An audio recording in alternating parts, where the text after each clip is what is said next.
नमस्कार, मैं हूं वसुधा तिवारी। पश्चिम बंगाल के नंदीग्राम विधानसभा सीट पर कल दूसरे चरण में वोटिंग हो चुकी है। बीजेपी प्रत्याशी शुभेंदु अधिकारी और टीएमसी की प्रत्याशी सीएम ममता बनर्जी की किस्मत ईवीएम में कैद हो चुकी है। वहीं इसी दौरान कल चुनावी रैली को संबोधित करते हुए पीएम मोदी ने कहा था कि नंदीग्राम से ममता बनर्जी हार रही हैं और वो किसी दूसरी सीट से चुनाव लड़ेंगी, जिसके बाद से अटकलें तेज हो गई थी कि क्या ममता बनर्जी आखिरी चरण आते आते तक किसी दूसरी सीट से अपना नामांकन भर सकती हैं या वो दूसरी सीट से चुनाव भी लड़ सकती हैं। लेकिन टीएमसी के आधिकारिक ट्विटर हैंडल से एक ट्वीट हुआ है जिसमें कहा गया है कि नंदीग्राम ममता बनर्जी जीत रही हैं, वो नंदीग्राम नहीं हार रही हैं और टीएमसी ही बंगाल की सत्ता पर राज करेगी।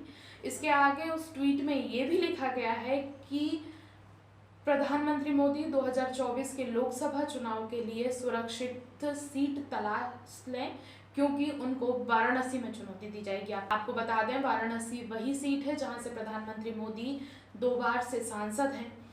उसी सीट से चुनाव लड़कर और जीतकर प्रधानमंत्री मोदी लोकसभा तक पहुंचते हैं और प्रधानमंत्री के पद पर बैठे हुए हैं। वहीं अब ये कयास लगाए जा रहे हैं कि क्या ममता बनर्जी 2024 के लोकसभा चुनाव में वाराणसी से चुनाव लड़ेंगी और सीधे प्रधानमंत्री मोदी को चुनौती देंगी, या ऐसा भी हो सकता है कि ममता बनर्जी अपने किसी बेहद करीबी या किसी दमदार नेता को वाराणसी सीट से चुनाव लड़वाएं 2024 के लोकसभा चुनाव में। लेकिन जो टीएमसी के आधिकारिक ट्विटर हैंडल से कल एक ट्वीट हुआ है, उसके बाद से 2024 के लोकसभा चुनाव की अटकलें तेज हो गई हैं।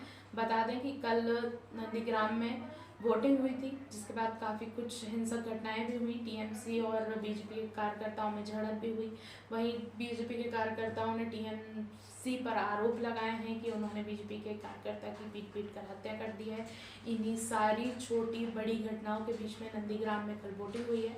अब 2 मई को पता चलेगा कि नंदीग्राम में कौन जीतेगा और कौन हारेगा। क्या ममता बनर्जी वापस सत्ता की कुर्सी पर बैठेंगी? फिलहाल 2024 के लोकसभा चुनाव का बेसब्री से इंतजार करना होगा। नमस्कार।